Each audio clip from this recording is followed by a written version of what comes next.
మీ investment double అవ్వడానికి ఎన్నేళ్ళు పడుతుందని తెలుసుకోవాలనుకుంటే ఈ వీడియోని లాస్ట్ వరకు చూడండి. మీరు మీ అమౌంట్ ఎక్కడైనా ఇన్వెస్ట్ చేసి ఉండొచ్చు. ఒక సేవింగ్స్ అకౌంట్లో పెట్టి ఉండొచ్చు, ఒక ఫిక్స్డ్ డిపాజిట్లో ఉంది, ఒక మ్యూచువల్ ఫండ్లో ఉంది, ఒక కార్పొరేట్ డిపాజిట్లో ఉంది, ఆర్ ఈక్విటీ మార్కెట్లో ఉంది. ఆ అమౌంట్ మీకు డబుల్ అవ్వడానికి ఎన్నేళ్ళు అవుతుందని తెలుసుకోవాలనుకుంటే సింపుల్గా ఈ రూల్ ఫాలో అవ్వండి. Rule of 72. మీకు మీ సేవింగ్స్ అకౌంట్లో 4% రిటర్న్స్ వస్తుంది అనుకోండి. సో మీరు సింపుల్గా 72/4 చేయండి, అంటే 18 వస్తుంది.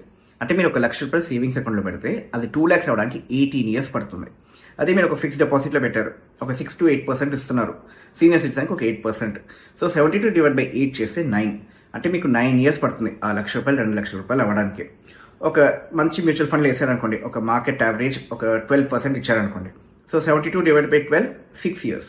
అదే ఒక aggressive mutual fund are stock మార్కెట్లో ఇన్వెస్ట్ చేస్తే మీకు ఒక యావరేజ్గా 18% వచ్చిందంటే 72/18 చేస్తే 4 వస్తుంది. అంటే మీరు ₹1,00,000 పెడితే మీకు 4 yearsలో అమౌంట్ డబుల్ అయిపోతుంది.